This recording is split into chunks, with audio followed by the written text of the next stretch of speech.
Today we're joined by Dr. Pete Koplos, who is a veterinarian specializing in reptiles and exotics based out of El Paso, Texas. We're really excited to have him on today to talk about a variety of topics in turtle and tortoise veterinary work and specifically diseases and some of the work that Dr. Koplos has done. Real quick, though, a lot of us it's been a while since we've recorded, so we're all kind of in different situations. And we've got Wyatt joining us now, newest member of the. I mean, he's sort of always been involved with Cast, but he'll be on for more episodes to come. But I think maybe just all of the hosts can go around real quick and just give just an update on kind of where everyone's at. We're doing some cool stuff right now, and then we'll sort of lead into the interview. But Ken, maybe if you want to get us going on your current what's up. All right, yeah, I'm still working on my project with the Mexican marble toads and seeing if the two different populations are separate species. And we just got the genomic sequences back, so we're looking through that. And Jack, you want to go ahead? Yeah. Currently, I'm doing I'm volunteering with some sea turtle research in the Panhandle and working with diamondback terrapins and Gulf Coast box turtles as well. And I'll be doing that for the next month before getting back to the alligator snapping turtle and Santa Fe and Swanee River system stuff that I've been doing. You good, Wyatt? Yeah. There's not much going on for me right now. I'm kind of preparing to move down to Gainesville, Florida to start at Santa Fe College this next semester. So hopefully I'll be involved with more research going on in the Swanee River and in the Santa Fe during that time. Sweet. All right, Jack, you want to get us started with our go-to question? Just kick us off. Dr. Koplos, I'm going to hit you with the first question. What first got you interested in turtles and tortoises, and what made you decide to pursue the veterinary route? Okay, so I grew up actually next to a drainage ditch in Houston, and it was now it's concrete lined and there's really nothing left in it. But when I was a kid, it was kind of like a drainage canal, but it had wild plants growing in it, some of which were probably invasives, but it had a pretty impressive variety of fish and crayfish, a couple species of crayfish that one of which I've never seen since, and turtles. And I grew up running around in that thing and got fascinated with turtles. What led me to veterinary medicine actually was pigeons, racing pigeons. My father raised homing pigeons, and we raced them competitively. And I noticed that there really weren't any veterinarians that would work on birds in the Houston area. And so I decided, well, I'll go to vet school and be an avian vet. And when I got into vet school, I started doing some emergency work and realized that, that was going to be an attractive career as well, and paid substantially better than doing zoo and exotic animal work. So what I've done was I actually went into emergency medicine, and myself and a partner bought the Animal Emergency Center in El Paso in 2000. I bought him out in 2013 and recently sold the whole thing, but I still work. I do some zoo work at the El Paso Zoo as a contract veterinarian. I've done that for a number of years, some years more than others, not so much in the last few years. I do a lot of, I wouldn't say I do a lot of reptile work anymore other than my own collection. And then I have people that know me, and I endoscopically sex tortoises for breeders, to especially stuff that's a little higher end on cost, and people want to know for sure what sex ratio they have. So they'll ship them out to me. And I've got actually going to be doing some this next week and the week after on some radiated tortoises. And then I see some cases, but it's honestly, between my own collection and my close friends is mostly what I end up doing now as far as reptile work. Although, I took a a tumor out of a ball python a couple, 2-3 weeks ago. Had a great big colonic tumor that was obstructing, and so resected that. And so far, the animal's doing pretty well. So I see odds and end cases like that. One of the frustrating things about reptile medicine, and it's getting better, but still the vast majority of the problems that you see are husbandry related, and you find yourself giving husbandry talks all day.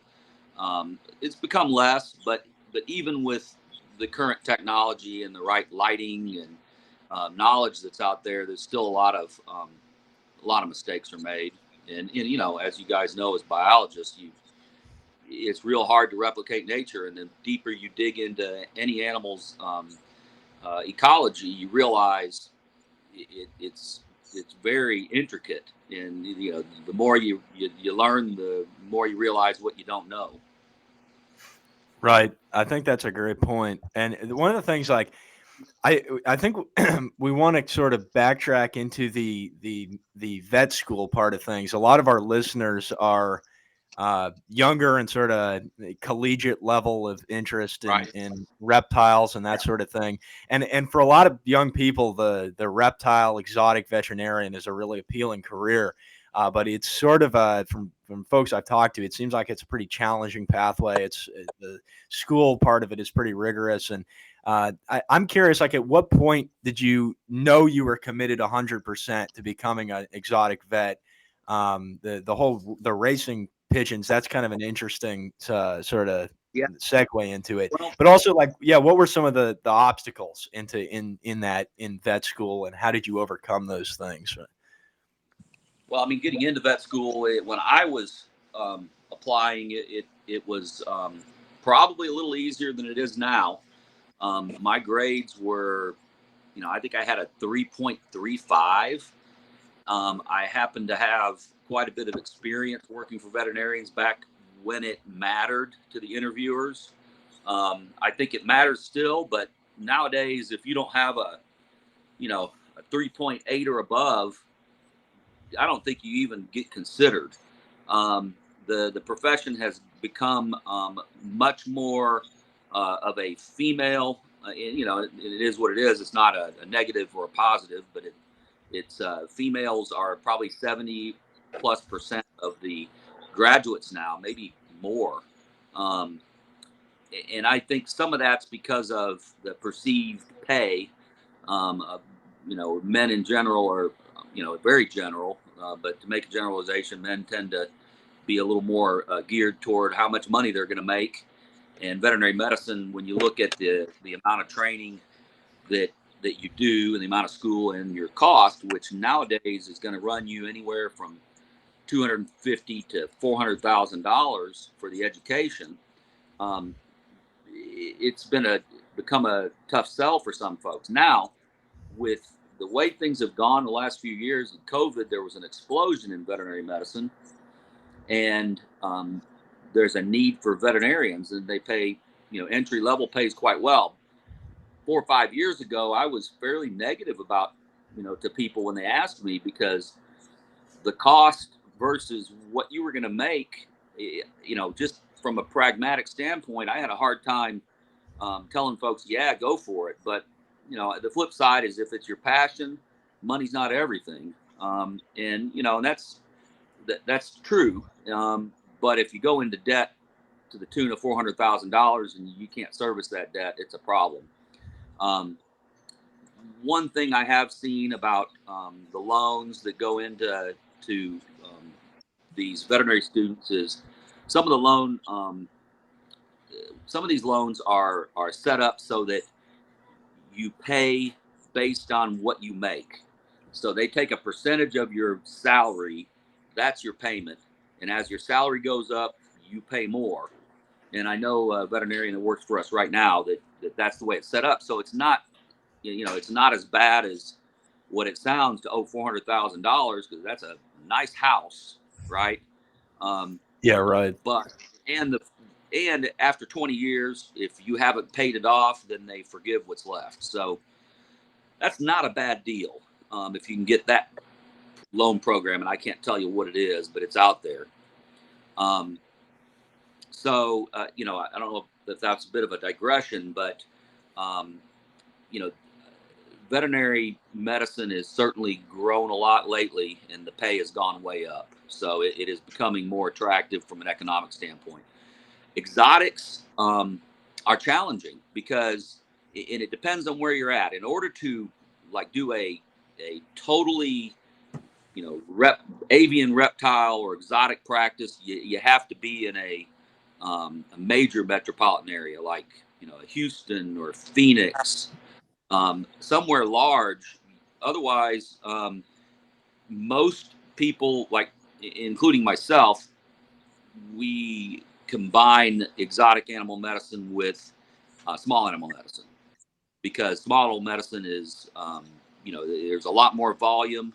You can, it's easier in a lot of ways to get staff that's trained to handle dogs and cats.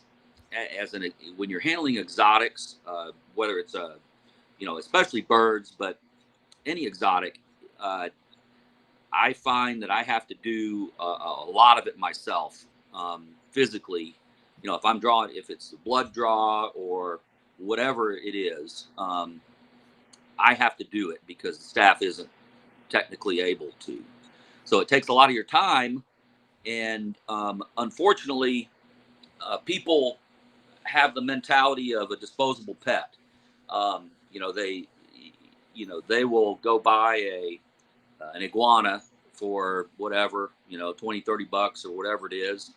And even if they buy something high end, spend a lot of money, they're reluctant to do the, you know, go spend what amounts to a whole lot more than that animal's worth on veterinary care.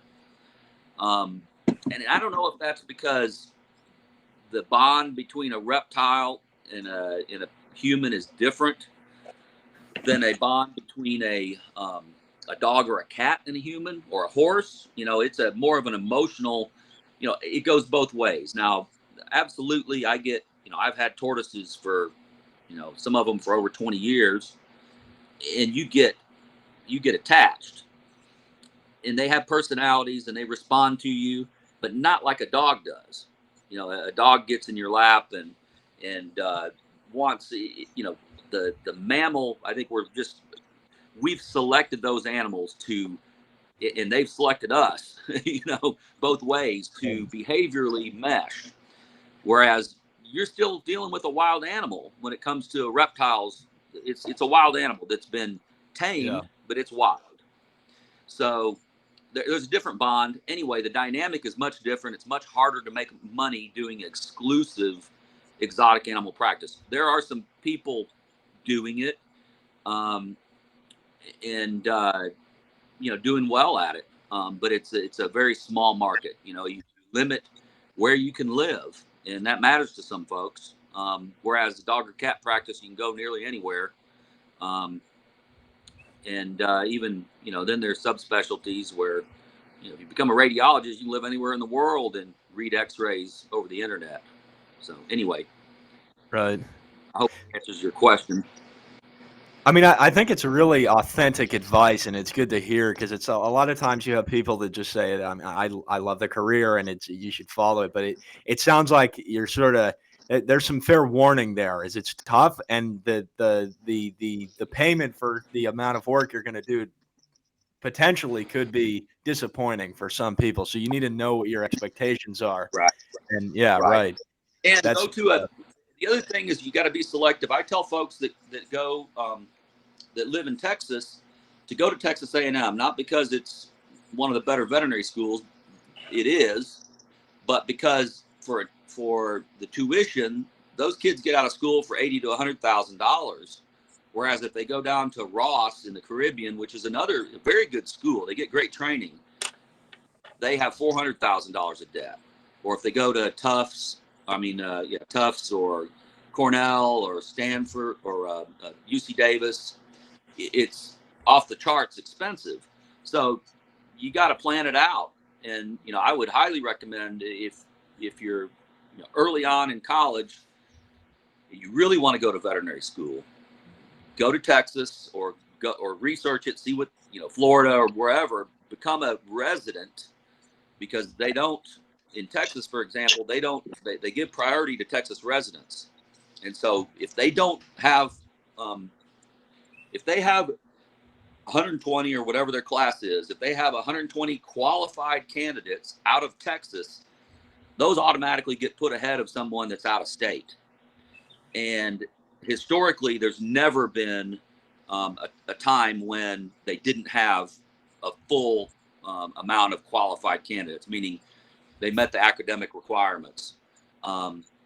So in all practicality, you need to become a resident. And I think that takes a couple of years, but become an in-state resident, and then you're on an equal playing ground with the other students that are trying to go. And that's a big deal when you're talking about hundreds of thousands of dollars. Yeah, it definitely is. For a lot of people too, it's like this is different from vet school because obviously you don't go in right out of high school, but it's kind of the same logic coming out of undergrad in college. It's like another thing that I was told at least is try to get scholarships, that kind of competitive sort of thing. If that can help with the costs at least. But then that's the downside to that is you've got to put a lot of work into things that could come in the way of getting good experience. So there's sort of a balance there. I think that, yeah. So we research another thing, if you are really have the idea that you want to go into academia, that's not my area of expertise.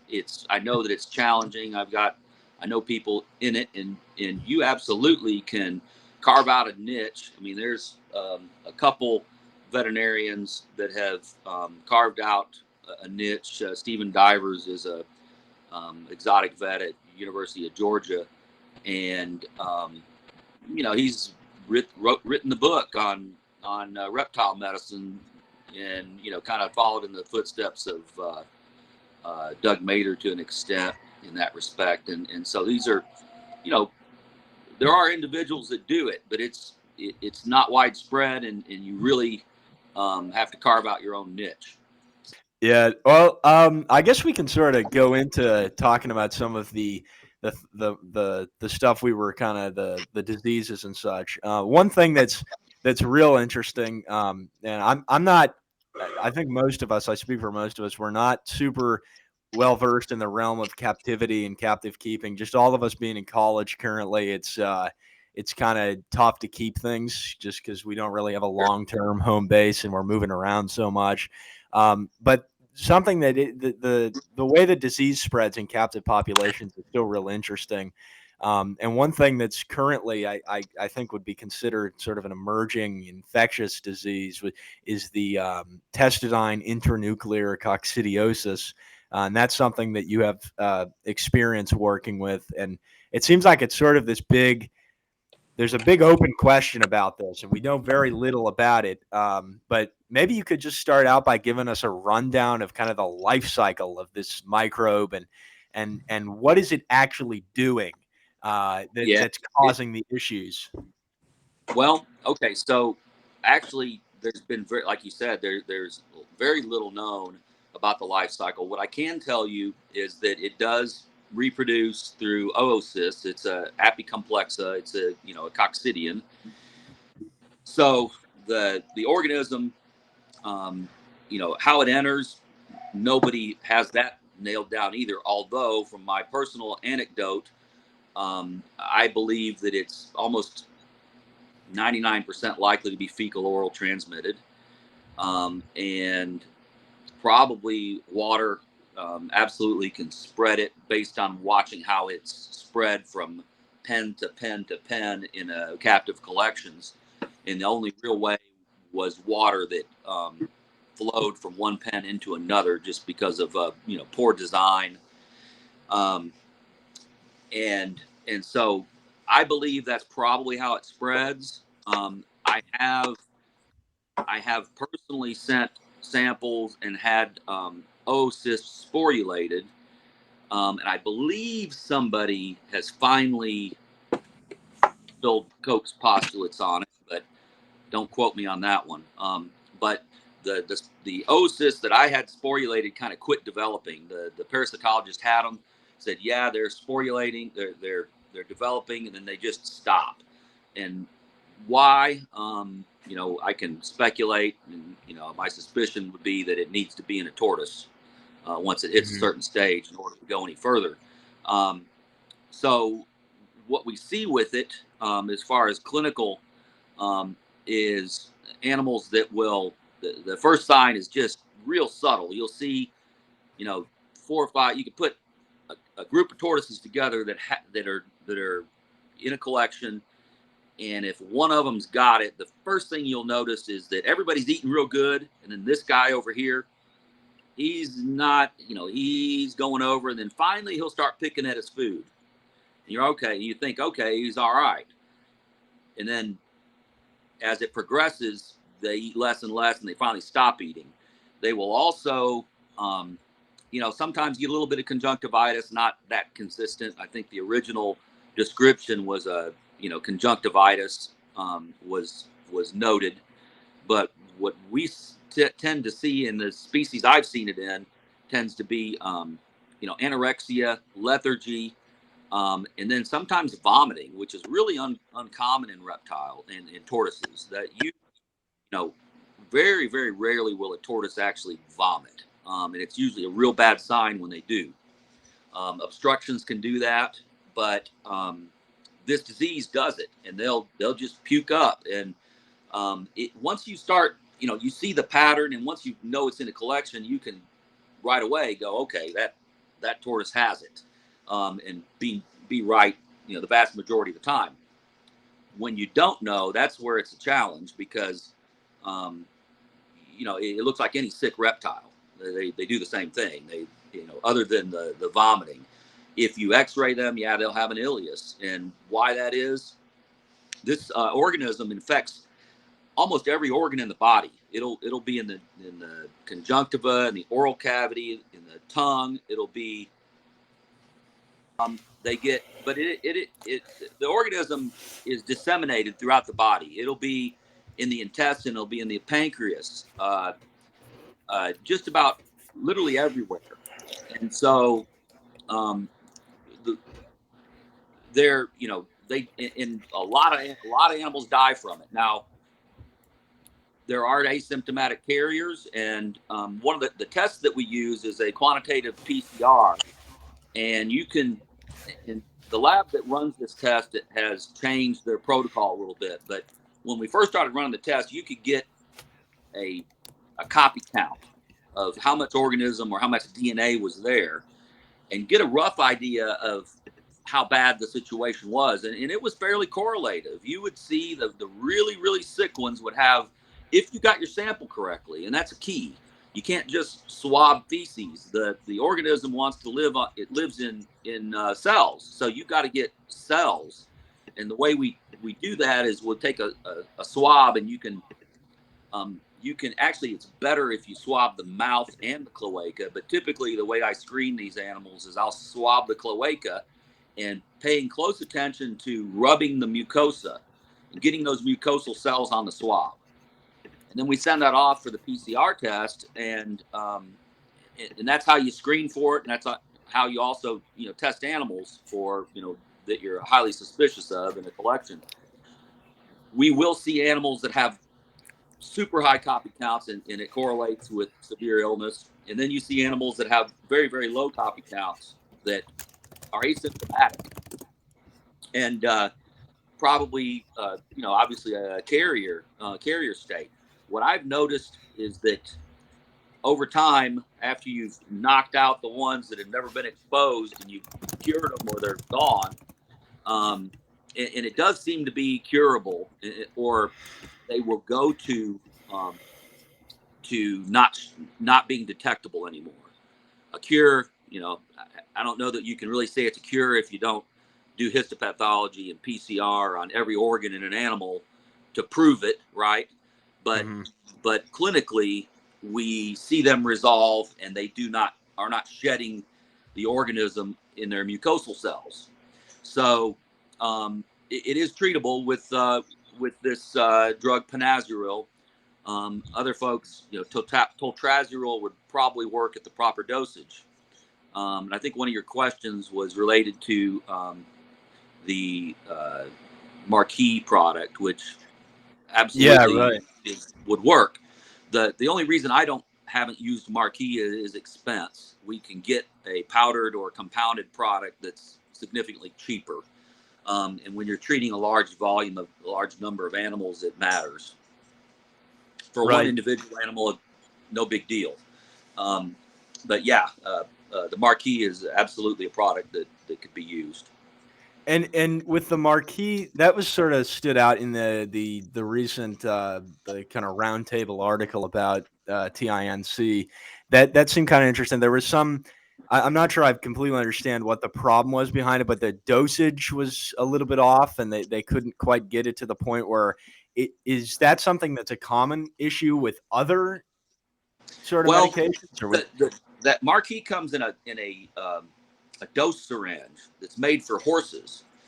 And so it's got a certain amount of milligrams per gram. Well, we're not used to measuring in grams. And so if you want to dose a small tortoise, you got to have a much lower concentration than that. So you either need to dilute that out, which there's a way to do. You can take the whole syringe and dilute it in a X amount of saline and come up with a solution of 150 milligrams per mil, for example. Then it's a lot easier to dose a real small animal. So I think most of the problems come down to the fact that that product is designed for horses because they use it to treat protozoal myelitis. It's encephalitis in horses. And horses are big animals, so they need a lot of volume, a lot of drug. So it's just not a convenient dose form. But other than that, it's the product fine.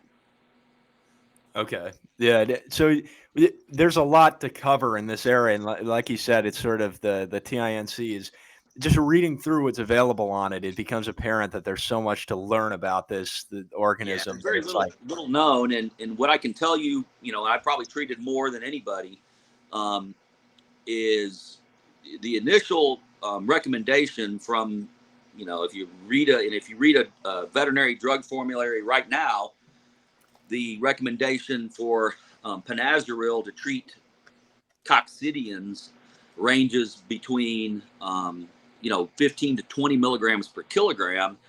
And when I first encountered this bug, it wasn't touching them. You'd have sick animals, and we'd have them feeding tube placed so that we could administer medicine easily, and feed them and hydrate them, and they're still dying. And so I decided, well, let's bump the dose up. And what we ended up getting to was 100 milligrams per kilogram every other day compared to 15 to 20. So it took a 5-fold increase to get the dose right. A couple of years ago, Elliot Jacobson, who's a good friend of mine, he's a professor emeritus at University of Florida and world-renowned reptile veterinarian. He's coming on the podcast at some point soon too. So he and some colleagues did a preliminary kinetic study using Panazuril in green sea turtles, Colonia mitis, and they did like 6 animals. And long story short, the absorption's highly variable. What they found was that putting the medication in a gel cap that they could ball gun down the turtles led to a more uniform, a better absorption. But if you think about it, if you're dosing an animal that's on an empty stomach versus, let's say an herbivore that's got a stomach and a gut full of, fiber, the absorption has the potential to be vastly different. And I think that matters. Now, we know that, these animals are anorectic most of the times. They don't have anything in their stomach, so that may help us. But it does change. And so, doing a study on healthy animals, for example, that are eating may not represent how it's absorbed in a sick animal. I have done my own, preliminary, I wouldn't say a study, a trial. I sent some samples off on Russian tortoises, and we got therapeutic levels at 100 milligram per kilogram, based on doing pooled samples, because Russian tortoises are so small you couldn't get a a large enough blood sample from one animal. So what we did was administered the drug to several and took the blood from all those animals, pooled it together for testing, which is a legitimate way. I mean, you get more of an average, but you can't tell the wide variations that you would if you were able to do individuals. So they're just not the perfect animal for it, but I had them, and they're not a super expensive animal in case we had trouble and killed animals with dosage being too high. But fortunately, this drug is very well tolerated, and we give it for months. In fact, a clinically sick tortoise will need to be treated at least 3 to 4 months with Panazaril every other day, and then we go from there. I've had animals on feeding tubes for 6 and 7 months that finally started to eat and went on to breed and recovered completely. So it is treatable, but you gotta, diagnosis is key. If you don't know what you're looking for, and you won't pick it up until the animals are dead. And that's kind of unfortunately what happens in most collections is you'll have animals that start to die, and then somebody finally decides to send off testing and histopathology, and they'll pick it up.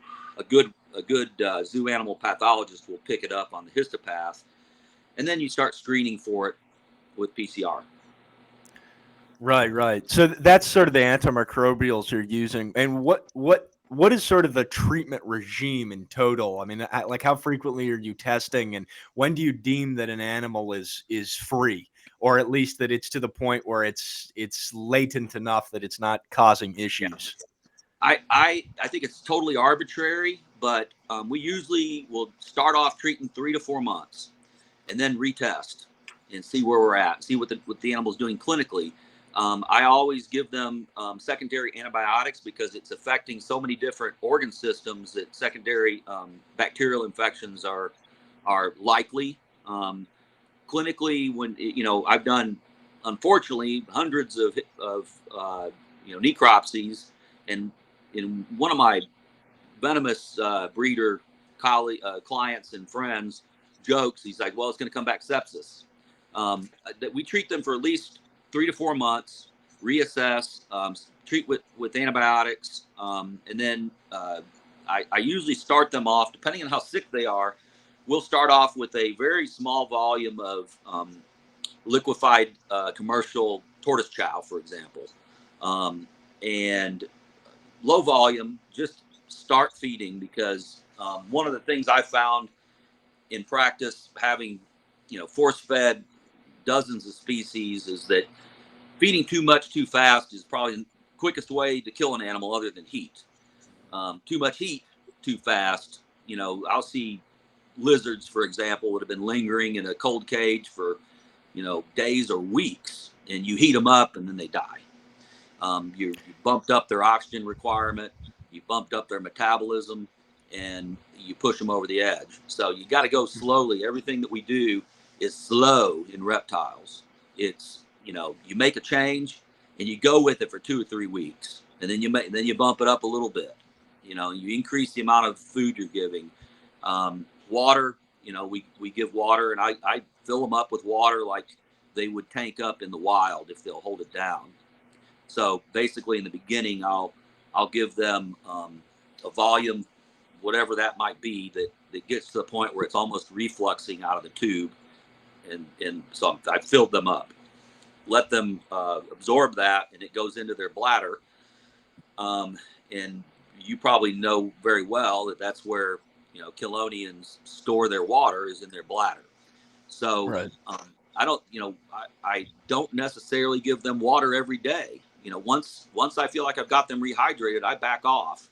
But I want to get them rehydrated, and I want to get their bladders full of water, so that they have their body and their natural physiology can take over. And then it's a waiting game. It's time. We are treating these animals every day, and keeping them relatively cool. I like to have a basking spot, but if they want to stay in a in 75-degree corner, I let them. And that's something that over time I've learned in practice, because if you in vet school, or if you talk to a lot of reptile veterinarians, and they'll say, well, we want to keep them at their preferred optimal temperature zone, 90 degrees for some species, for example. I've gravitated away from that. I will warm some animals up depending on the species, and it's different for all animals, but you have to look into each species and what their natural behavior is. And tortoises, for example, they'll get up in the morning and they'll go and graze. And a lot of species, once it starts to warm up, they're going over and digging in and retreating from the heat. And so they don't stay 90, 95 degrees all day long. In fact, gopher tortoises or desert tortoises, I think their preferred temperature, body temperature, is like 86 degrees. And they're getting hyperthermic after that. So that's why they spend so much time down in their burrows. Bolson tortoises spend 90% of their life underground. They come out, they forage, breed, and they go back in their burrows. So all these things go into play when you're managing a sick animal, because one size doesn't fit all. The temperature isn't, the optimal thing to do with each species is going to be different with each species. And so that's one of the hard parts about being an exotic animal veterinarian, is that as a veterinarian, the tendency is wanting to have a cookbook. You want to be able to say, okay, here's what we do. Well, this is what we do with irradiated tortoises in captivity, but it might not be the same for a gopher tortoise or for a box turtle. Each one is as different from the other as a cat is to a dog, or more so. And so it's a challenge. Right. It's almost like being an exotic veterinarian. It's almost unfair to lump everything under one term. It's like you're dealing with thousands of species. You've opened the door to a whole different realm. Any zoo vet will tell you that, you get good at what you do, and if you have a collection of, Joe Flanagan at the Houston Zoo, I remember asking him something about, I forget what it was. And I'm like, have you ever done it? I've never done one. I've never done that, just didn't have that problem in his collection. So he doesn't know the first thing. And he probably wouldn't know the first thing about Intranuclear Coccidia, because they haven't had that. Right. On the other hand, if you ask him about prairie chickens and, dealing with pentostomids, tell you a whole lot about that. Right. And so, yeah, it's a, you're a jack of all trades, master of none as an exotic animal veterinarian. You're trying to apply your veterinary knowledge to a species. And the things that we can do that are really effective is herd management. When somebody brings you a pet animal in, it's a huge challenge, because you don't have any herd information about that animal. You don't know where it came from. You don't know what contaminated pet shop or breeder's facility it was in, that it could have been exposed to X, Y, or Z. So you're starting off at a huge disadvantage. Whereas like in a zoo or in a private collection where you've got a history, it's you can be a lot more keyed in on what to look for. Surely, there are species predilections. Bearded dragons, we know, have coccidia problems. Okay. They have a adenovirus problem. So when you see something come in, there's a couple things you check for, because it's real basic and it's easy to do. Somebody brings you in a spider tail horn viper. Nobody knows anything about those. And so you're starting off from scratch, and unfortunately the necropsy is your best friend, because you have to get the diagnosis. And but it can be very frustrating. From our experience in Madagascar, you can have hundreds of necropsies and still not get the answer. And that's what happened there. We never figured out what was causing that stomatitis, although I would have bet you money that it was a herpes virus from looking at it. It looked just like what herpes virus looks like, but it wasn't. So yeah, it's a wide open field. You could make a career out of studying reptile diseases for sure. And, I've got a colleague that actually, the same thing goes for reproduction. a friend of mine, good Sean Perry, is a PhD and veterinarian that studied reptile reproduction. And, you know, there's so little known that it'd take a lifetime just to get good at knowing what chameleons do, you know, or one species of chameleon. And so, yeah, it's daunting, but it's wide open. So you can kind of pick your path and learn a lot. You highlighted something interesting talking about Dr. Flanagan's experience, that he doesn't have to deal with the TINC. So going back to that, it seems like there's almost an individual response to this, and it depends. Like the severity of the infection really depends on individuals or species specific. I mean, would you say that's something in your experience? And I don't know, again, because I've only dealt with it in like maybe 4 species: radiated tortoises, Galapagos tortoises, Sri Lankan star tortoises, Burmese star tortoises, and it kills every one of them the same. I know of, I have found a weak positive in an Aldabra tortoise. I don't know how real it was. It resolved. And I know I have heard accounts of some Kuara species that have had very high counts that were doing fine with it. So is it possible that, you know, Asian box turtles carry it? Maybe.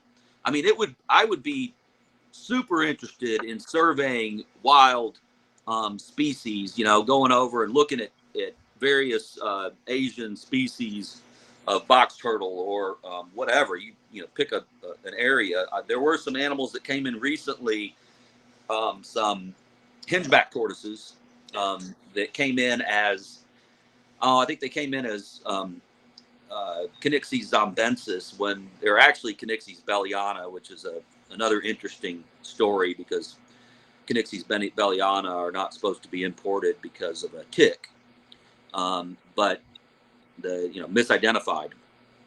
Some of those came down with intranuclear coccidia, but where they got it, who knows? I mean, they could have picked that up at the, you know, where they were held by the importer. But it's possible that those animals have it in the wild. And again, in the wild, like you know, it's pretty intuitive that the way these diseases behave in the wild is going to be potentially very different than in captivity, because it's a direct life cycle. You know, the oocyst is shed. Now, well, most coccidians that we know of are direct life cycles. So, and the way I've seen it behave in collections indicates that it's a direct life cycle. So I can't prove that, though, that there isn't an intermediate host. Okay. So I'm going based on my opinion on watching it and how it behaves in a collection. So in any parasite that has a direct life cycle, it goes through the host and then it comes out however it's shed, and in this case, feces or urine, and then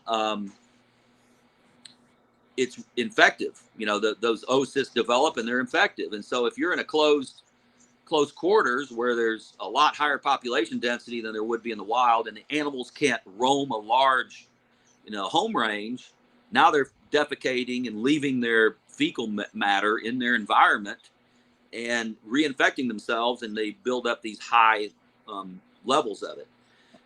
That's one possibility. The other thing is, you know, any disease, and we know this from COVID, is that the amount of infectious agent that you're exposed to directly correlates with how sick you get. With COVID, that was proven that very low doses tend to be less severe.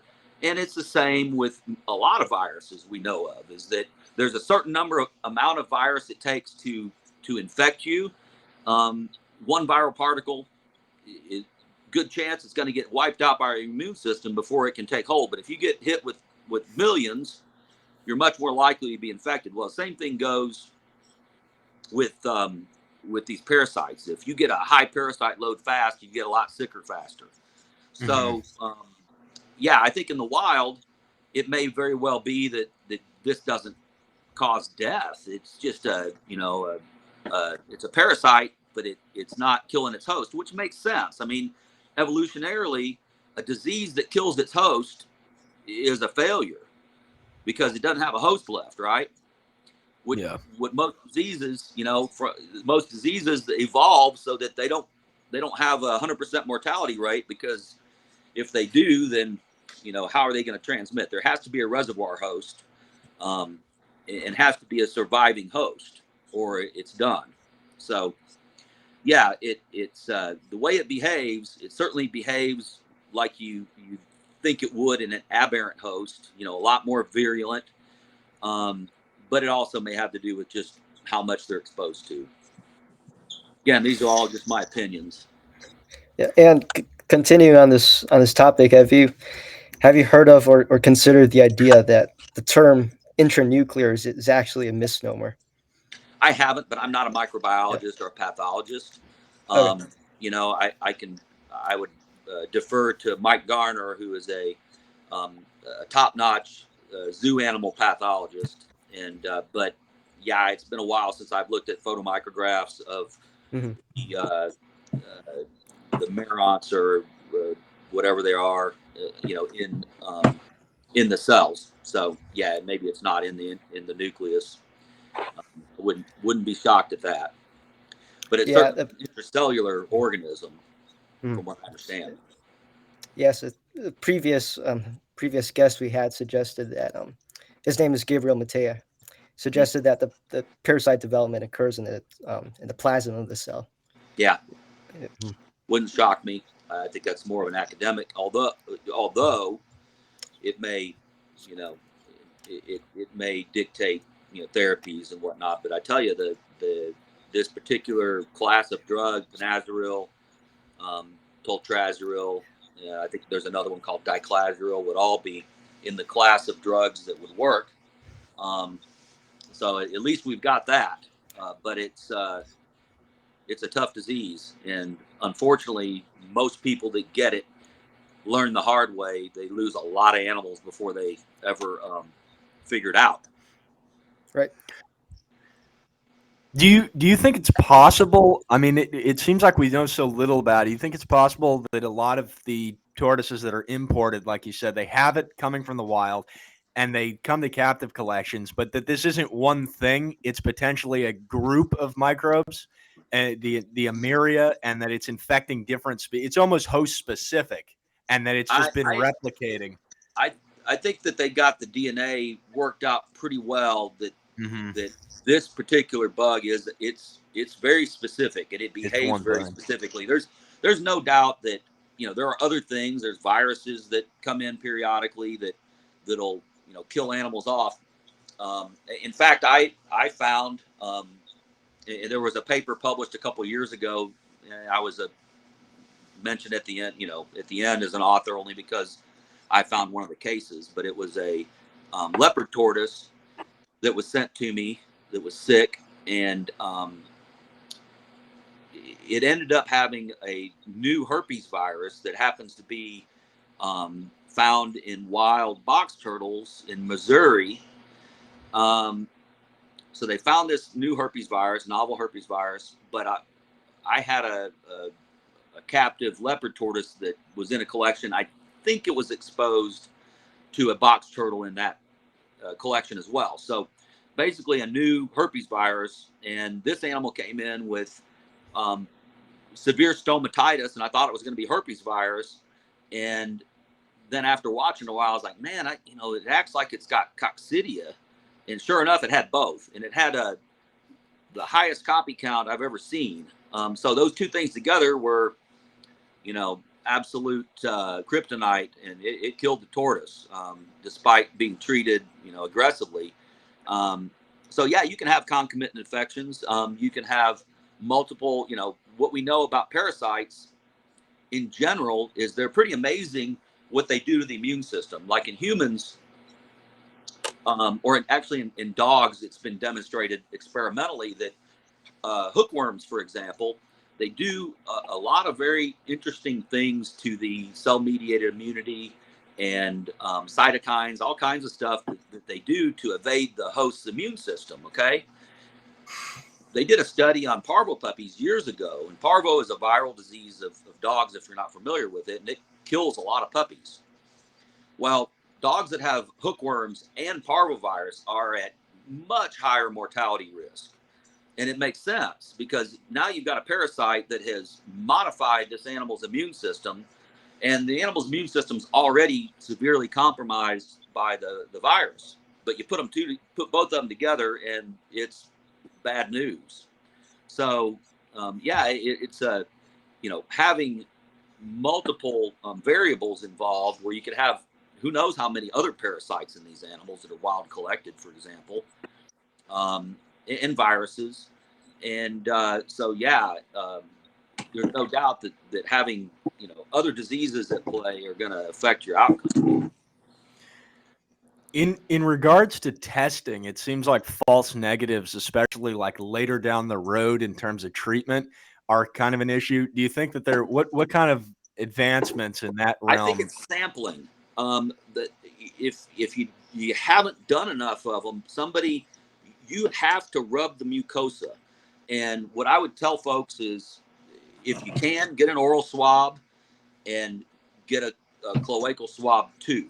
Okay, but the problem is that some people want to send off feces. They want to stick a swab up the cloaca and and it comes out brown, so they figure they got a good sample. Unless there's oocysts being shed, which there may or may not be. We don't know how often these things are shed. We don't know anything about when it sheds, whether it sheds all the time or what. So you've got to get a good sample. And I think it's sampling error personally when you get a false negative. Okay. That's my personal clinical impression. And I have done it before where I just didn't get a good sample and an animal came back negative, but later on tested and it was positive. Now, was that animal incubating, still in the pre-patent period or what? I don't know. But it makes sense that if you don't get a good sample, you're not going to get a good result. Right. It seems, it's a really interesting sort of disease to talk about, just because there's so many aspects of it. It's like any question is pretty open ended, and a lot of your clinical experience is great because it's not like there's much more in the realm of research and that Right. sort of thing. But in terms of just kind of, we can sort of shift focus in a second. But I'm curious what is the most interesting part of this disease in terms of research focus for you personally, where you think that research would be most fit? I mean, what I would do if I had time and, in resources to do it would be to probably, you'd have to have infected animals. You'd have to find a way to give a known number of oocysts or sporulated oocysts to proven normal animals, and then monitor the progression and see. My suspicion is it'll take 6 weeks to 3 months for them to get sick. But I think just knowing the time from exposure to the time of clinical symptoms would be real helpful, for one. And then following those animals. But,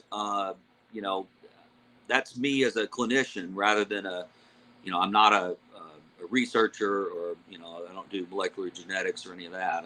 I do think that having a test available that's easy to do and fast and rapid would be great. And, with what I've found out recently is because of all the sequencing machines that were out for COVID, that there's a ton of these things on the market now you can get for about 10 grand, where you could, in theory, set up and get the right probes, or the right, what do you call it? I guess it's a probe is what it's called in molecular genetics. But basically, you could sequence your own, almost in-house, and be able to screen a lot faster than having to send it to a lab and for substantial expense. So, like for example, but the next step would be if there was a way to do a rapid, patient side test where you could screen everything, like we do with parvo. If a dog comes in with parvovirus, we stick a cotton swab rectally, orally, then rectally, and because sometimes they're vomiting that virus up, and we have a result in 10 minutes. Having to wait 2 or 3 weeks for a result is not so good. It's not the end of the it's not, you can manage it and you can start treating ahead of time, but it's a little frustrating as a clinician to have to wait that long. So having a more rapid test, but the reality is that reptiles, the reason why there's parvo tests that are rapid is because there's enough people to pay for them. And unfortunately, in reptile medicine, it's such a specific thing that nobody'd ever manufacture a rapid test. Right. Even the COVID was a good example. That took a while, and just the amount of Right. money that was put into that, I'm sure, was absurd. But I guess we can I think we've covered a lot of that, and it's real interesting to get your perspective on it. But you've also got experience working with another. Well, this is a virus, the herpes virus, and this is a really fascinating situation because this is very host specific. It's almost kind of the opposite of that coccidia. It seems like it floats around, but it's a virus. You may expect this to be more kind of co-divergent with different hosts. But you've worked with herpes virus. I'm curious, when you're just kind of, what is your experience with that, and are there any symptoms of that specific? I don't actually have a huge amount of experience with it. I've seen it in some Russian tortoises, for example. The classic are the European species, the Testudos, and Russian tortoises, agronemes, or whatever they are now.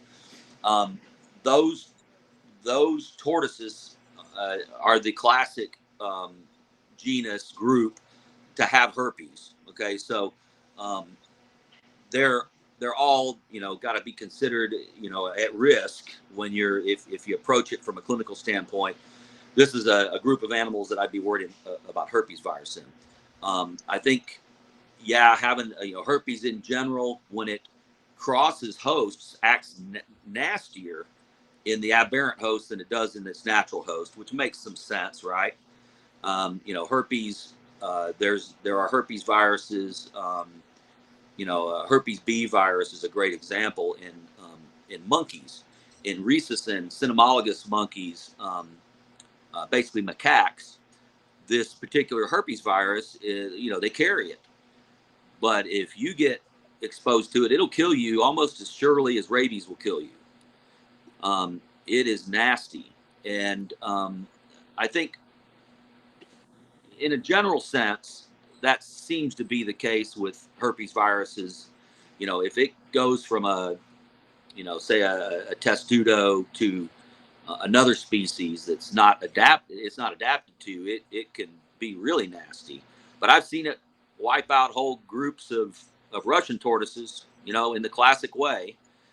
They get stressed and exposed to a shedder, and it can go through them, and they get these horrible it hits lots of organs, but the outward clinical symptoms are those severe caseous cheesy plaques, stomatitis that we saw in Madagascar, almost identical. You couldn't tell it apart visually. But I haven't had a huge amount of clinical experience treating it. I've found it, but that's the extent of my experience. I mean, it's and really, from a standpoint of herd management, my approach would always be to test and eliminate. You quarantine, you separate out any animals that are sick, and you test the rest and try to isolate it. But it's absolutely a herd health approach. So that kind of raises an interesting thing. It's something you mentioned earlier, the stomatitis we were seeing in the radiated tortoises. That wasn't a herpes virus, but in herpes virus, you you see stomatitis. So obviously some Right. symptoms across they're somewhat Oh, yeah. non-specific. Why is that? I mean, a lot of diseases with humans, it's very specific, but it seems like with reptiles, there's a lot more Yeah, crossing I mean, over. the like I said before, one of the few very basic truths about reptile medicine is that at the end, when they're dying, they're all septic. You know, they all get bacterial infections that are overwhelming their system toward the end. That wasn't necessarily the original problem, though. You know, and so, you know, yeah, treating with antibiotics is probably a good idea in any severely debilitated reptile, because you just get these secondary infections. But you know, I think there are probably very specific. There's a lot of specifics. I mean, these viruses affect certain tissues more than others, and you know, it's just that, you know, you get a mishmash of species. You don't know if you're dealing with the exact same virus or are you dealing with a host adapted virus. So how it behaves in one species, how a herpes virus behaves in one species versus another, you really need to know for sure if it's the exact same virus to make a fair comparison, right? And then it's probably going to have a little different behavior between different species. You know, viruses in, you know, cats and dogs. Okay, parvovirus. Cats can get canine parvovirus. They don't get sick from it. It affects their gut, but it does not hit their bone marrow like the parvovirus does in dogs. So exact same virus, but for whatever reason, cats are not prone to the severe effects of it. Dogs, on the other hand, get hammered by it. So, and the same thing probably goes with all these different species. You know, that it's going to act different, and there's going to be some hosts that you would never know they got exposed. There's going to be some other species that it wipes them out. And so, how do you know what organs were even affected unless you're doing a pathology, right? Unless you're looking at it on a microscopic level. And you know, we just don't have enough data. You know, you don't have enough, and you certainly don't have controlled studies where they've done hundreds. Like, that's what was interesting about Madagascar, is you had hundreds of animals, and like I said, it just never ceases to frustrate me that in the one situation where, you know, I preach to people that the best test I can run for you, if it's available, is pathology. You know, is to do you know, I can draw blood all you want on a reptile and do tests, but it's not going to come close to telling me what's going on like pathology will, like histopath, on multiple organs of an animal that just recently died. So it's frustrating. That was super frustrating, because here we had a situation where we could get all that data from dozens of specimens and still not get the answer. Right. It's like, man, you know, but that's what you're dealing with in exotic animal medicine, is that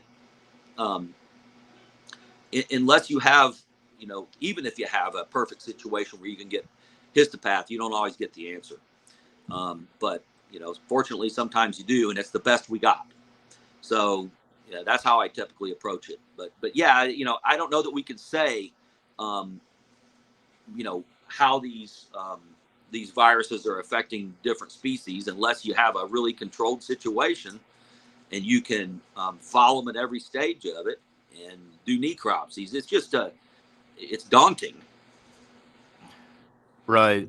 Viruses change so much and rapidly too. You're sort of dealing in real time. You don't know what the infection is, but you also don't know what it'll be in 20 years or 50 years. It could be something very different. So it's just, yeah. And I'm not a virologist. I know that there are some viruses that mutate a lot faster than others.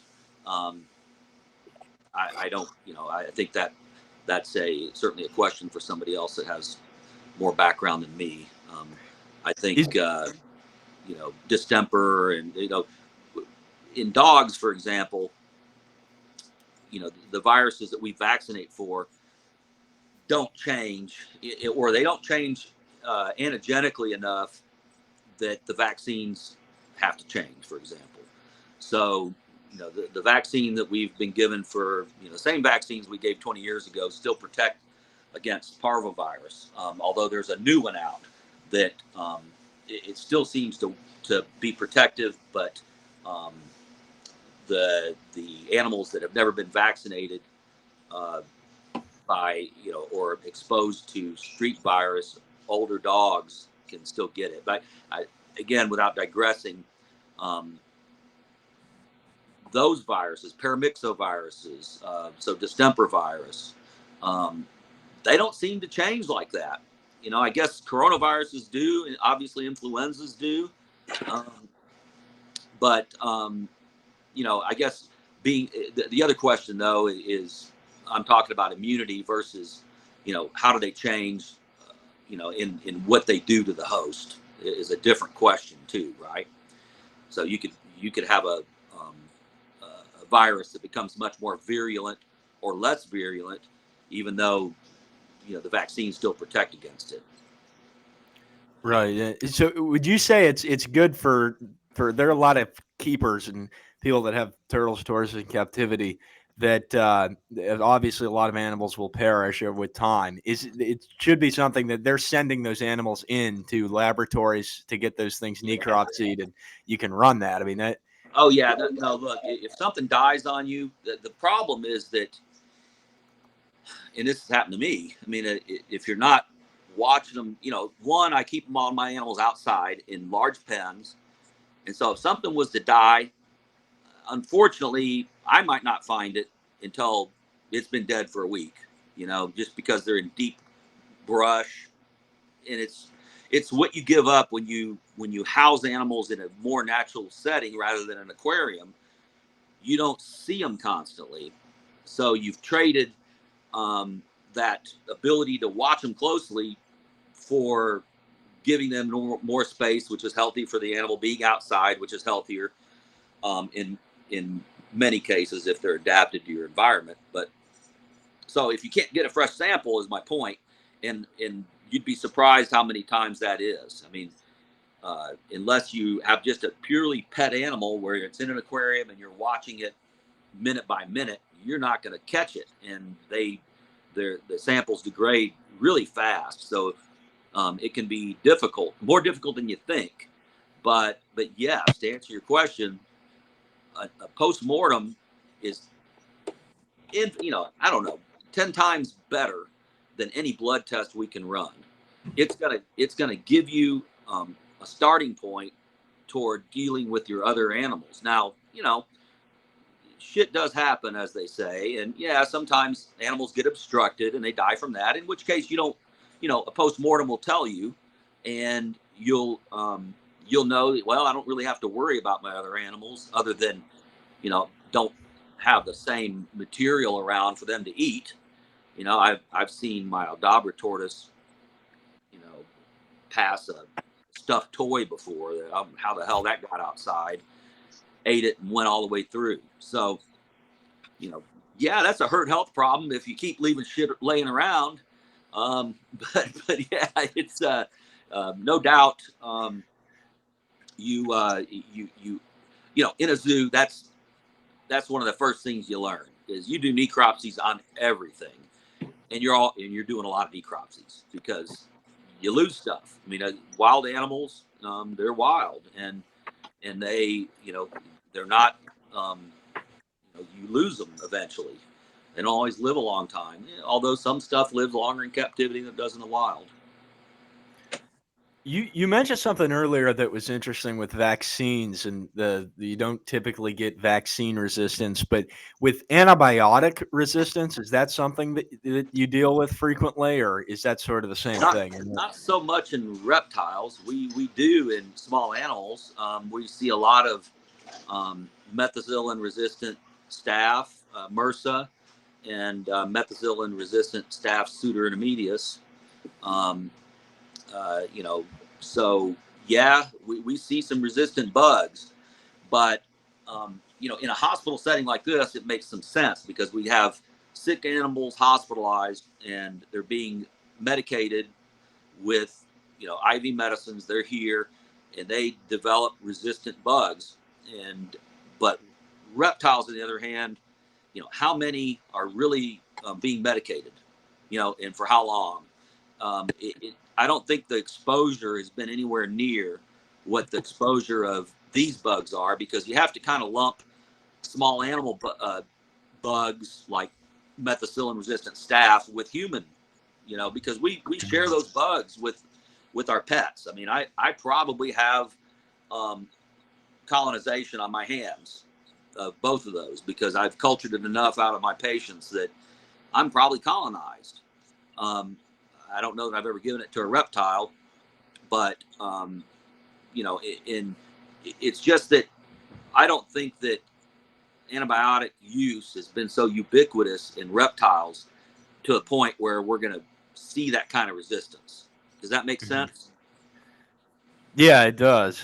I think it's interesting to think too with mammals. I mean, obviously you've got human.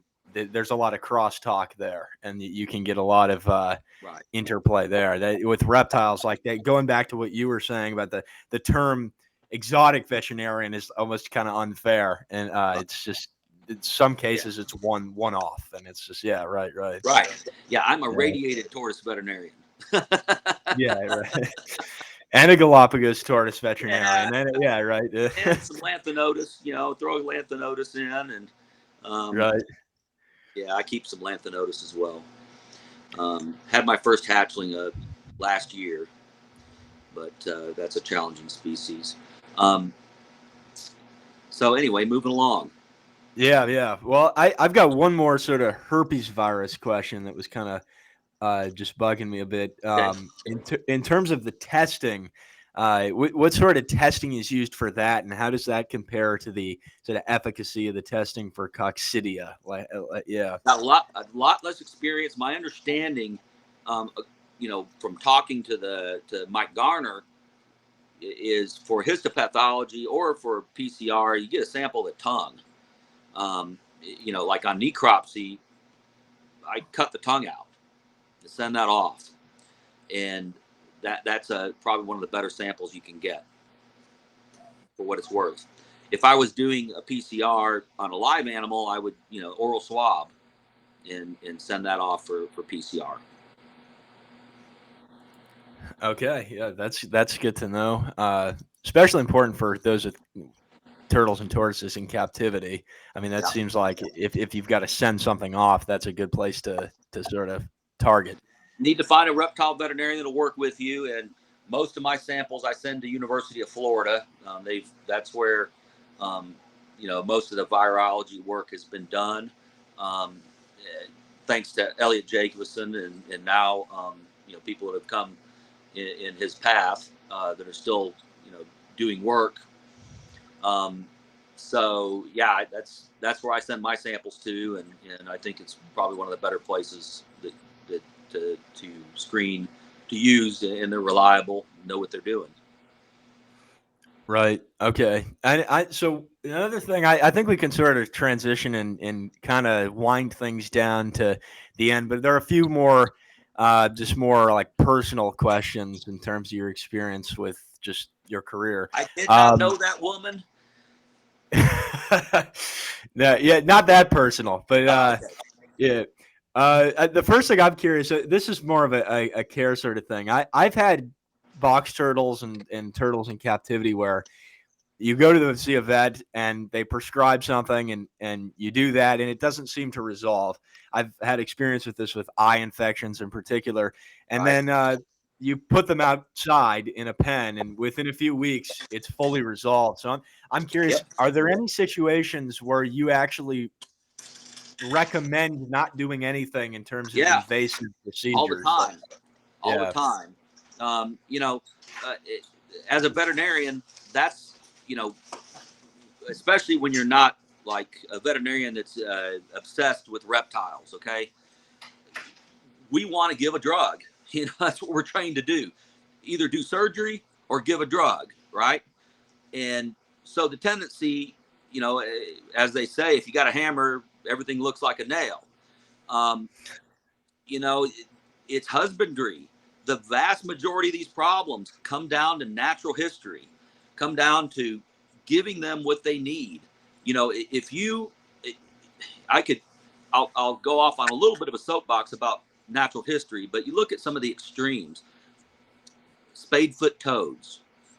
This is an animal that spends 98% of its life underground in estivating or hibernating, and then 2 weeks out of the year it comes out when it rains, breeds, eats some, and then goes back under the ground.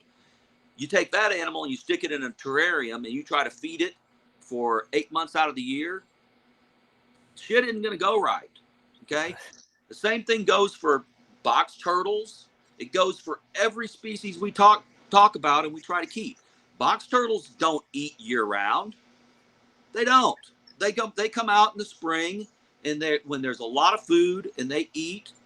But out here in the desert, these desert box turtles, they're dug in during the heat of the summer. It rains and they come out.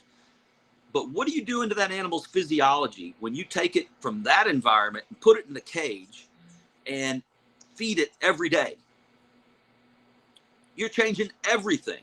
You're changing everything. You're changing everything about its liver, its fat, all the metabolism changes. You're setting it up for, you know, it's metabolically stressed. Its whole physiology is stressed. So it's no wonder that you get all these problems, right? If you just correct, let it go, be wild to the extent that you can, they're going to do a lot better. I've noticed the same thing about tortoises, herbivorous. Look, we way overfeed in captivity, way overfeed, and we're feeding things that are nutritionally just flat out wrong in many cases. I mean, you see people feeding giant tortoises lettuces. You know, when I say lettuce, okay, greens, produce.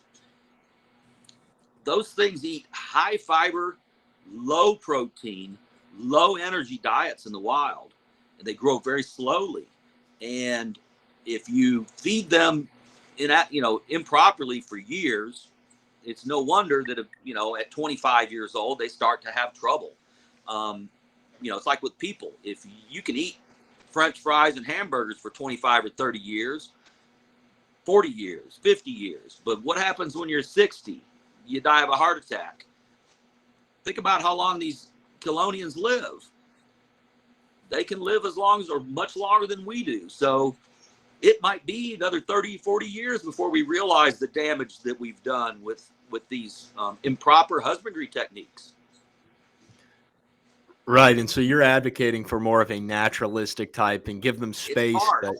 Yes, but it's very difficult because, like, the more you dig into it, the more you realize how very nuanced it is. So yeah, what I tend to advocate for, there was a guy named Bert Langerwerf who was a well-known breeder in, I want to say he was in Georgia or Alabama. He was from the Netherlands and he came over, and his whole approach was to pick animals that were from a very similar environment to where you're living and that are adapted to living outside. And it makes a lot of sense. And sometimes it works, sometimes it doesn't. I mean, sometimes something very, very specific, like soil type. Some tortoises, if the soil isn't right, Bolson tortoises, if the soil isn't right, their eggs aren't gonna hatch. And so their range might be dictated, and how they do ultimately might really depend on very specific things that you might not realize. But in general, if you can keep your turtles or tortoises outside, being outside, natural sun, there is no substitute. There is no substitute for being able to come out, warm up in the sun, forage, and then retreat into a more natural type space that's got, a cooler temperature, instead of being confined to a 5-foot space that the temperature is completely the same, right? Animals are, Doug Mader coined it, is reptiles are kind of like an enzyme. They're like Michaelis Menton's pet. Michaelis Menton was the guy that discovered enzymes behave based on temperature. It's a curve, right? So every enzyme has its optimal temperature that it functions at. And I credit Doug with this observation, and it makes a lot of sense, is that reptiles, they're the same way. They've got to get up to a certain temperature where they're functioning great, and then they got to come down. And that's one of the big things, is that, if you keep any reptile too warm all the time, it's as big a mistake as keeping it too cold all the time. You've got to give them the opportunity to naturally regulate their temperature, and it's real hard to do in a small enclosure. And then humidity is a whole nother issue. If the animal can dig down 2 or 3 feet in the dirt, its micro environment is much different than you can possibly give in an indoor cage. It's impossible to replicate it. Right. That's good advice coming from you. It's good to hear that. And I mean, that's like preventative. I think you'll have fewer trips to the vet if you're doing those things. 99% of the problems are going to be prevented if you do the right thing. They're tough animals. You look at I'm sure you've seen animals that have been through fires and been run over by cars, and they're scarred and their shells are deformed, and they healed on their own. They didn't have anybody giving them antibiotics. They're out in the wild, and they, obviously some of them don't make it. But the point is that they are incredibly resilient if you just do some basic things right. It's just knowing what those basic things are. That's not always easy. Right. I think Wyatt wrote an interesting post about something like that with the healing on some cooters. From the big surveys, the Santa Fe River. Yeah. I've seen this one cooter during the past 2 surveys. I saw her one year and she had a massive hole in her shell. I'm not sure what the cause of the hole was from. There's a bit of debate about it. But it's crazy to see how much she'd healed in just over the course of a year. And I've seen cooters, I've seen sliders, here as well, that just are just crazy resilient when it comes to injuries. I've seen cooters with entire legs taken off by raccoons, or snapping turtles with kyphosis that would cripple a mammal. Or even scoliosis, and all these conditions that would, cripple us or any other mammal, and they just take it like it's nothing. It's insane. I've never seen anything like it anywhere else in the animal kingdom, aside from maybe some niche invertebrates. Yeah, they're impressive animals, and that's why, they can be incredibly rewarding to treat, and then it can also be incredibly frustrating. That they'll linger and linger and linger and linger, and then finally lose them. And then also, predicting, you can't always predict. What I have noticed though is when they come in, they could be busted up and smashed. If they come in and they're still, they still have good head function, and they've got some jaw tone, and they're strong still, it's incredible how well they'll do. The ones that come in that are much more obtunded, the prognosis is poor, and that's, much poorer. And that seems to hold with almost any animal. If they got some strength, I've had dogs that come in and have a lung hanging out, literally, got torn up, and this lung is poking out of the chest, and the dog's running around, and those do pretty good. You put it back, wash it off, and stick it back in the chest, and put a chest tube in, and treat them with antibiotics, and they do great. They come in with just a pinhole. And one thing is I liked the conversation we had about like prevention, just keeping the animals natural. I've fixed so many issues with tortoises, box turtles, simply by just like, all right, I'm just going to set them up outside and hopefully this resolves itself. And like every time that's a pass. Like, Yeah, here's the frustrating thing is that everything happens slow. Everything, yeah, nothing good. It's like a reef aquarium. If you ever kept aquariums, a reef aquarium, nothing good happens fast, but bad shit can happen really fast. And it's the same thing with, to an extent with reptiles, is that they don't recover real fast. It takes time. And so even when we medicate, people's expectations are that, I give them a shot, doc, and that they're going to be well in 2 weeks. When the reality is it might be 6 months before that animal really recovers. Acclimating wild-caught animals, it takes sometimes 2 to 3 years.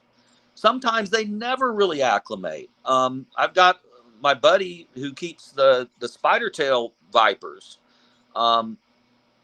Those animals, even 5 years down the road, these are wild-caught snakes. 5 years down the road, those adult animals are still not really well adjusted. They're flighty, they're scared. Whereas the captive bred babies are a completely different story.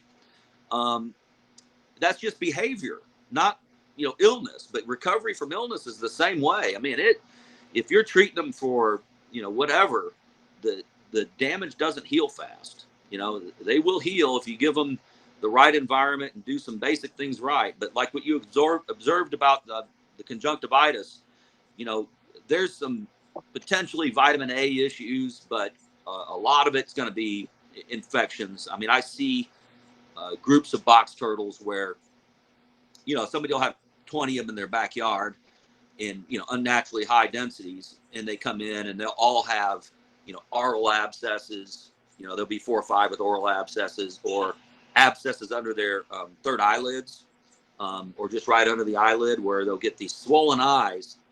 And if you anesthetize them, or you can restrain them good enough, you can pull their conjunctiva down and a lot of times express out a chunk of cheese out of their eye, where they've been just had this pus caseated in their eye, just an abscess from, and I think it's multiple factors. I think it's certainly goes back to husbandry, but also probably some primary either mycoplasma or Pasteurella infections that contribute to it. But having too high a density is going to be a big problem too. So I got one last question.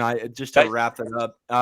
Just in terms of like you've been doing veterinary work for a long time, and I'm curious what the most interesting case that you've ever seen, maybe turtle wise, and then not turtle wise, just over Wow. every.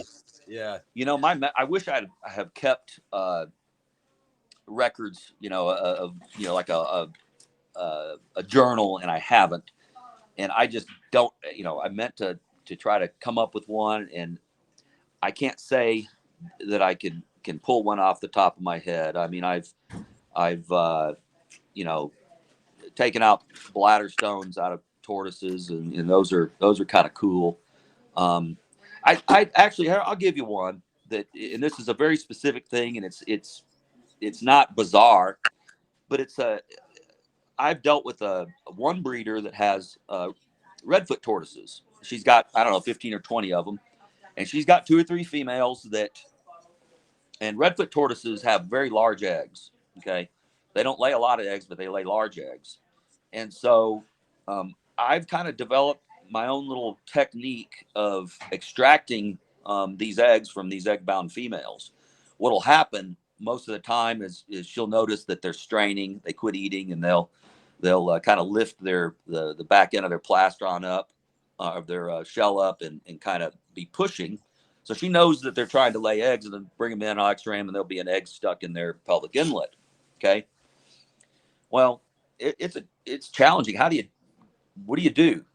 And so, a lot of vets want to spay the animal and be done with it, which I'm not an advocate of, because it's taken 100 years in small animal medicine to figure out that spaying and neutering is not an innocuous thing. Okay, does all kinds of things with their hormonal systems. The incidence of certain cancers goes up. Orthopedic issues go up. So I don't think spaying is, and again, in a wild animal, then spaying for, if you're spaying a endangered species, what are you doing? So not that redfoots are endangered, but I'm not a big advocate of spaying these animals.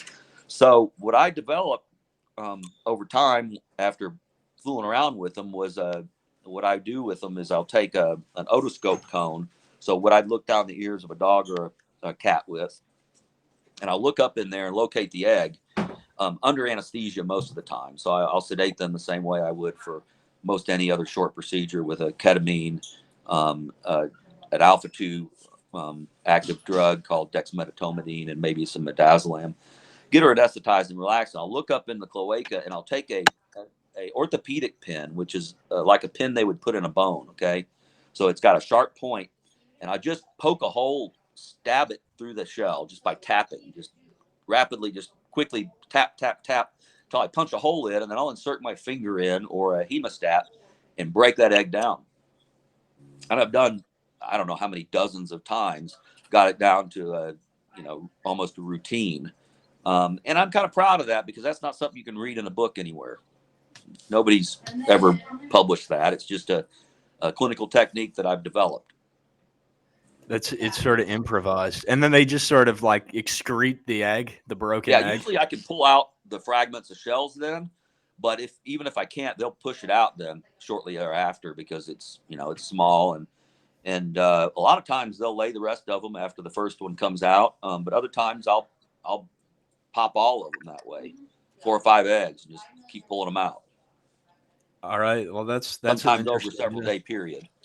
I've done some other. What else? I took a tumor out of a Bitis parviacula, which is an Ethiopian viper. Done some interesting surgeries like that are kind of cool, but it's surgery. It's just applying surgical techniques to a new species. Right. And any sort of difficult procedures, like things that were. I tell you another one that was kind of. It actually turned out to be not so difficult. Well, yeah, we had one. We did opened up a Galapagos tortoise at the zoo that had a tumor in its bowel, and that was challenging because you're cutting through bone that's the plastron's about that thick, and so the surgery itself went pretty well, but the animal. One thing I learned there was that I would probably not use gas anesthesia on a Galapagos tortoise if I had to do it again, because the animal just never woke up. We ventilated it for hours. The staff at the zoo ventilated it for hours, and it didn't recover. And some of that may have been from disease, but I kind of feel like,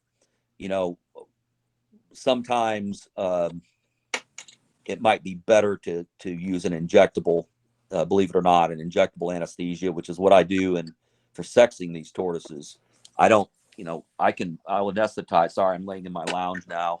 I like it. It looks comfortable. I anesthetize a tortoise for scoping, for example. It's all injectable. They don't breathe. They'll be under for 30 or 45 minutes, but you never see them breathe. And I haven't lost a single one, having done hundreds. You don't have to worry about ventilating them. I think what happens with the gas sometimes is that, the gas exchanges through the lung, and if you're not ventilating them to blow that gas off, it can take them a very prolonged period of time to once the tissues are saturated with the anesthetic gas, it has to all come out into the bloodstream and then into the lungs, and it can take a long time. And so animals, can sleep for hours afterward, and, or they never recover. And so, I kind of feel like some of these reversible protocols where you can give a drug that you can then reverse and it's no longer on board is maybe a better way. I feel like in my hands, they do better and they're easier to manage. You don't sit there spending hours ventilating them. I had one other case that I thought was kind of cool that I'll just tell you about, that was in a Bolson tortoise that was brought to me from the Turner Foundation. Ted Turner's ranch has a couple of ranches in New Mexico that they are reintroducing Bolson tortoises. And so I've worked with the biologists there that managed that, and they had a tortoise that was lame, and he had been limping on his rear leg for weeks or months. And long story short, we did a CT on it, and his hip joint was basically the hip, the ball of the hip was like gone. It looked like it had been eaten away, either by osteomyelitis or a tumor. I thought most likely osteomyelitis or maybe an old injury. So I was able to, I thought, well, I'd like to stick a needle into that joint and get a fluid sample to see if we can culture anything. And sure enough, just by, visualizing where it was and using the CT scan as my guide, I was able to insert a needle caudally right into the hip joint and scanned it. I could, after inserting the needle and aspirating out, actually got some fluid. I repeated the CT scan, and I could see the tip of the needle right where I wanted it. So I was like, wow, that worked out better than I ever would have predicted. It's a blind stick. So it was kind of cool. I was proud of that one too. It's a lot of improvising and sort of, yeah. It absolutely is taking your medical knowledge and applying it to a new species. That's there with few exceptions. There's that's what it is. It's basic science that you apply, and then you take that and apply it to a new species. Little bitty radiated tortoise just in my office now where they keep the babies. And that's awesome. One of this year's hatchlings. It sounds like you've got to get going. I don't know if that's still the case, but we like to just end with, like, if you've got one piece of advice for someone that's looking to make turtles and tortoises part of a career, what would that be? And we can sort of, I think that you're the guy to give that advice better than me, because I think you've done a great job of being passionate about what you do. You will find, if you truly have that kind of a passion, you'll find a way to gravitate toward it. I think getting, the hard part is getting paid for it. If you might find that you have to end up going into academia and working in a university in order to truly get compensated to what you're worth. But heck, if you are willing to put enough thought into it, nonprofits, there's all kinds of angles. More and more there are people that are NGOs that are involved in conservation, and you're already connected to one that I know of, and that's TSA. But I think that it's a specific enough niche that I don't know that I could give you any real good advice except for keep doing what you're doing, because you guys that have got that kind of passion for it will find a way, and you'll gravitate and find people that are like-minded, and and it'll work out if you stay at it. If you really want to do it and you really like it that much. So go get a degree in herpetology, and then you can always teach college students.